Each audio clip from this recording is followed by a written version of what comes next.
BFM Business présente Edwige Chevrillon, la grande interview. Bonsoir à tous, bienvenue dans la grande interview. Évidemment, on reviendra sur une partie seulement du discours de politique générale du Premier ministre Gabriel Attal. On reviendra sur l'aspect sanitaire, la souveraineté sanitaire, les médecins. Et puis on se posera la question, pourquoi 5 ministres en 2 ans? Mon invité, c'est Thierry Hulot. Il est président du LEM. Le LEM, c'est le syndicat de l'industrie pharmaceutique de tous les labos. Bonsoir Thierry Hulot. Bonsoir Edwige. Merci d'être avec nous. Vous êtes accessoirement le président de Merck pour la France. Tout à fait. Ce matin, vous avez, au nom du LEM, de toute l'industrie, vous avez présenté votre plan stratégique où on revient toujours sur la question, le gouvernement ne fait pas forcément ce qu'il faut. Il y a beaucoup d'argent sur la table, mais donc vous en demandez un petit peu plus. Je voudrais d'abord, est-ce que vous avez le sentiment que la santé est au cœur de la politique du Premier ministre? Et puis surtout, lorsque vous voyez qu'il y a 5 ministres en 2 ans, 7 ministres depuis l'arrivée de Emmanuel Macron, vous vous dites que la santé, on est quand même un peu le parent pauvre? Je crois que le président de la République a été très clair sur la continuité de l'État. Et il y a un plan Ma Santé 2030 qui a été mis en place il y a maintenant quelques années. Ouais. Les entreprises du médicament sont totalement mobilisées. Nous, notre raison d'être... Ouais, ça, c'est des éléments de langage, ça. Non, ce ne sont pas des éléments de langage. Ouais. Et il y a une chose qui est très importante, le rôle des entreprises du médicament, ce qui fait qu'on est debout le matin, c'est de s'assurer quand un patient a besoin de son traitement, que ce soit un traitement innovant ou un traitement du quotidien, il ait accès. Ouais. Et vous serez d'accord avec moi que le fait d'avoir autant de ministres en si peu de temps, donc rien ne peut bouger, rien ne peut avancer. Alors, j'ai regardé un peu historiquement comment c'était. En 60 ans, il y a eu 50 ministres. Oui, et on a avancé quand même la politique du médicament. Oui. Donc, ne regardons pas tant l'instant présent. Ce qui est important, c'est comment on se met en ordre de marche pour servir les Français et qu'ils aient accès à leur traitement.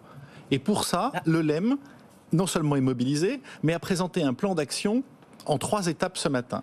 Oui, mais en même temps, attendez, pardon, on va revenir sur votre plan stratégique, vous inquiétez pas, Thierry Hulot. Mais regardez la pénurie de médicaments, elle n'a jamais été, vous me dites, on fait tout pour que le matin, quand on se lève, les médecins, les malades puissent être soignés.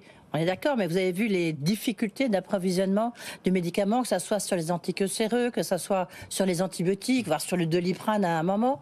C'est quand même fou. Les chiffres sont sortis, là, selon l'Agence de sécurité du médicament. C'est 5000 signalements de rupture de stock. Non. Si, c'est juste ça devant moi. C'est 5000 signalements de tension. Qu'est-ce que c'est qu'une tension? Je lis la phrase, de rupture de stock et risque de rupture, selon un bilan de l'Agence de sécurité du médicament publié vendredi. Vous voyez?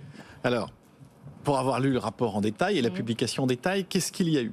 Maintenant, dès qu'il y a une tension d'approvisionnement, on doit le déclarer à l'agence pour pouvoir mettre ensemble, avec toutes les parties prenantes, un plan d'action. Il y a eu 5000 déclarations, c'est une augmentation, et je m'en réjouis, parce que ces 5000 déclarations ont permis de mettre des actions en place, et les véritables ruptures, il y en a eu encore trop, il y en a eu 1000, mais c'est moins que l'année d'avant. Donc, le fait de la transparence, que chaque laboratoire, en pleine responsabilité, quand il y a une tension, on le déclare, permet d'éviter certaines ruptures. Mais donc, c'est ce qui explique, ces signalements ont plus que doublé. Oui, 128%, pardon. Oui, et c'est bien, parce que ce que l'on prône au sein des entreprises du médicament, c'est la transparence. Parce que quand l'information est disponible, ensuite on peut se mettre autour de la table et travailler. Mais c'est un problème de quoi? C'est ça en fait que je ne comprends pas très bien. Enfin, je ne suis pas la seule, les Français ne comprennent pas très bien. Les pénuries, c'est un sujet extrêmement complexe. Oui. On avait d'ailleurs présenté tout un plan de lutte contre les pénuries au gouvernement au mois d'avril dernier. La première cause des pénuries, c'est la complexité de fabrication d'un médicament. Laissez-moi, si vous voulez, prendre un exemple qui vient de ma propre entreprise. Notre principal anticancéreux. Pour le fabriquer, il y a 100 ingrédients différents. Il y a 20 étapes de synthèse. Il y a 20 libérations de l'eau à chaque étape de synthèse. Il y a plus de 100 contrôles qualité. Donc, il suffit qu'il y ait une étape qui grippe et le process prend du retard. On a 10 sites industriels impliqués. Mais pourquoi c'est de pire en pire? Parce que, bien sûr, mais la fabrication d'un médicament, je veux dire, ça a toujours été un peu la même. Évidemment, ça se sophisticatise. Enfin, bref, c'est pas très français ce que je dis. Ça se complique. Alors, non seulement ça se complique, mais ça évolue tout le temps. Oui. Il y a 20 ans, on n'avait pas la même traçabilité qu'aujourd'hui. Et ce que l'on voit, c'est la demande mondiale en médicaments a augmenté plus rapidement que la construction d'usines. Donc oui, il y a des tensions. Tensions liées d'un côté à la complexité de fabrication, à la complexité réglementaire. On entendait encore le Premier ministre appeler à un choc de simplification en se faisant écho des propos du Président de la République. Il faut un choc de simplification dans la réglementation du médicament. Oui. Laissez-moi vous donner un exemple. un produit est en tension en France. Il y a des stocks en Allemagne. On pourrait dire, nos amis allemands pourraient nous passer leurs stocks et le problème est réglé. Ah ben non, le conditionnement n'est pas le même, la notice est différente, c'est pas la même langue, et donc c'est pas possible. Simplifions, et pour les médicaments essentiels, ayons une présentation unique européenne avec un QR code à flasher pour la notice dans notre langue. Donc, on a proposé tout un plan d'action très détaillé qui, malheureusement, pour l'instant, n'a pas été suffisamment repris par les autorités. Et c'est pour ça que maintenant, vous avez représenté ce matin un plan stratégique. Tout à fait. Et un plan stratégique dont le premier axe, la priorité numéro 1, c'est garantir l'accès aux médicaments à nos concitoyens. Et ça, que ce soit des produits du quotidien qu'on va chercher à sa pharmacie, et là, il faut régler le problème des pénuries, et pas qu'au moment de la crise, il faut le prévenir, l'anticiper en amont, et ça prendra du temps.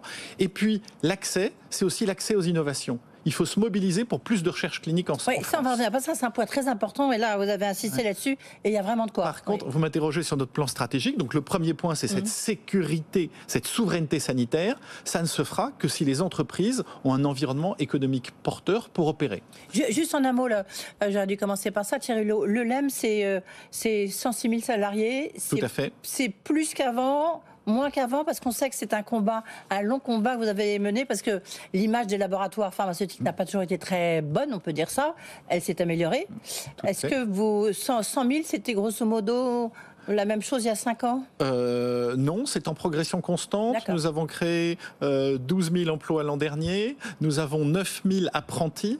Et 90% de ces apprentis sont embauchés à l'arrivée. Nous sommes, j'allais dire, relativement exemplaires en termes d'égalité homme-femme. Et si vous prenez le salaire brut de base, même les femmes sont légèrement mieux payées que les hommes dans l'industrie pharmaceutique. Une excellente nouvelle.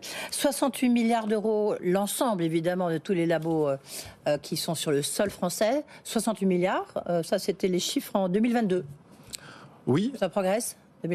Ça progresse un petit peu. Dans ces 68 milliards, il y en a à peu près 37 milliards à l'export. Car, chose qui est mal connue, on vient de parler des pénuries, nous avons 270 entreprises qui produisent des médicaments sur le territoire national, qui les exportent. Jusqu'à l'an dernier, ça contribuait fortement à la balance commerciale de la France de manière positive, de plusieurs milliards d'euros. Malheureusement, on est en train de se déclasser parce qu'on a tendance à fabriquer en France des molécules anciennes à bas prix et on importe les molécules innovantes, les dernières immunothérapies.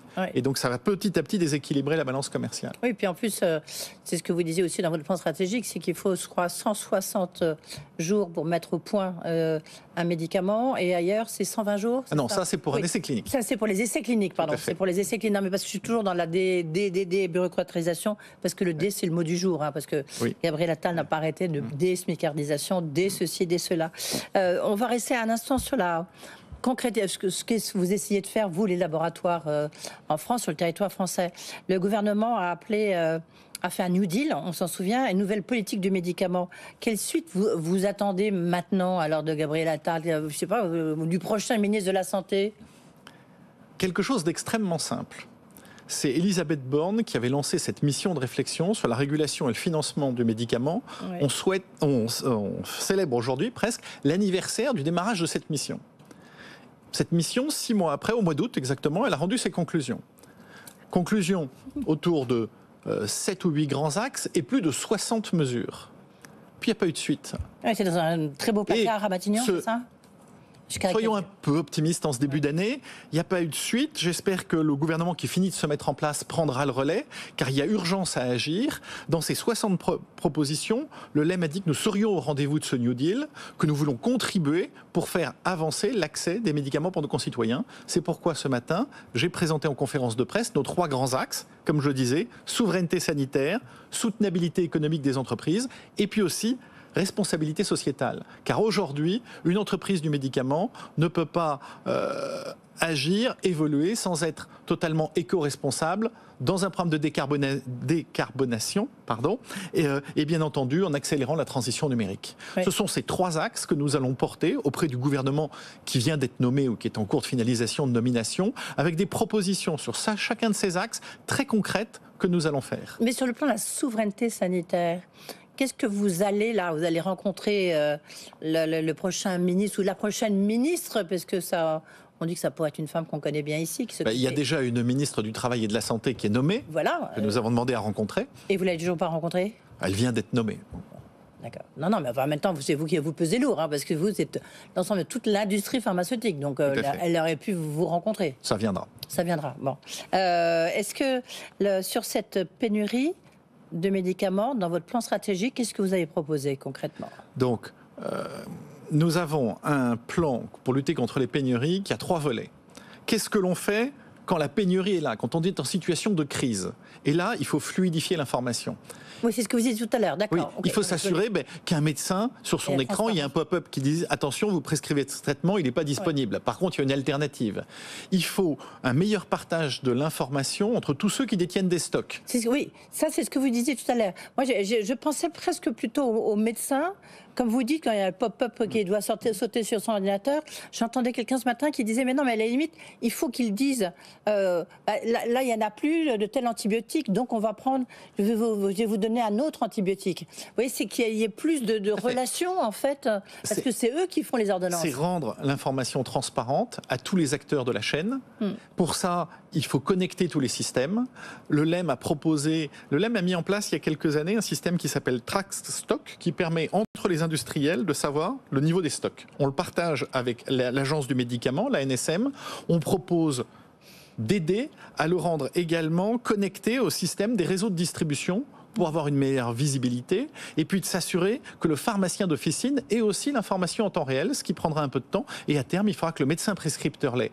Ça permettra de gérer la crise quand il y a une pénurie.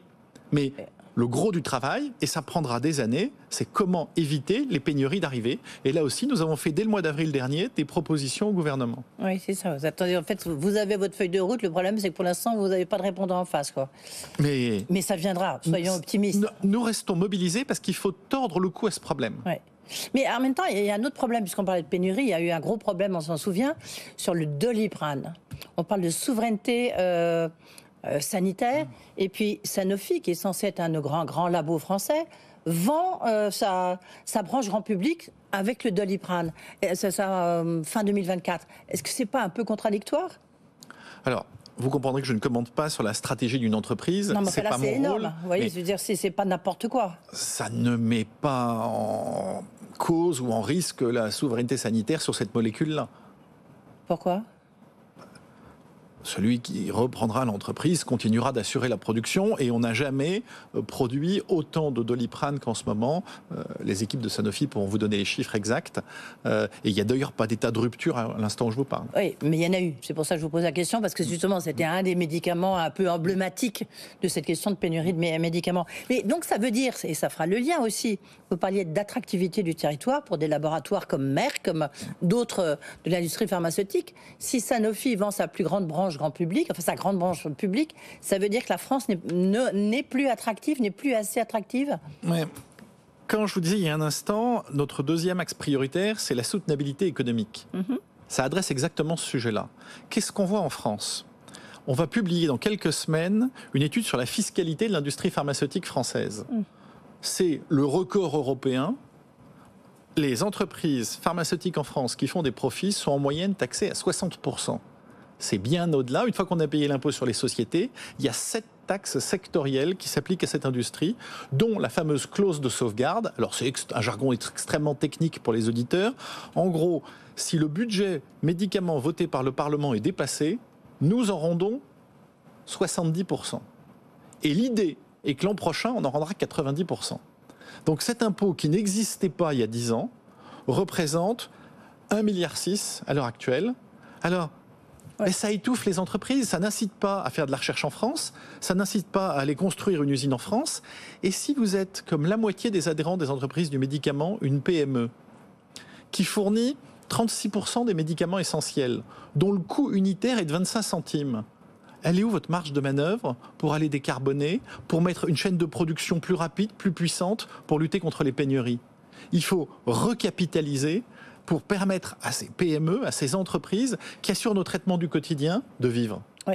Tiens, justement, sur parler de PME, de laboratoires indépendants, Thierry Hulot, souvent le président du LEM, c'est un président d'une filiale, souvent d'un grand laboratoire, comme vous l'étiez maire, votre prédécesseur, je ne sais plus dans lequel c'était, mais enfin c'était aussi un grand groupe. Il y a combien de laboratoires encore indépendants en France? Des PME, comme vous dites. Alors, il n'y en a plus beaucoup, parce que là, il y en a encore qui viennent de se vendre.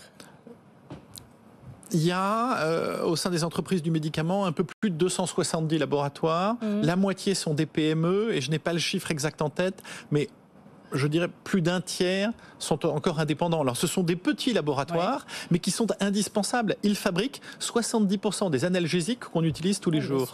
Là, l'impact, parce que ça c'est lors de sa conférence de presse qu'a tenue cette fois-ci le président de la République, il a beaucoup insisté et justifié le fait de doubler la franchise de médicaments qui passe de 50 centimes à 1 euro.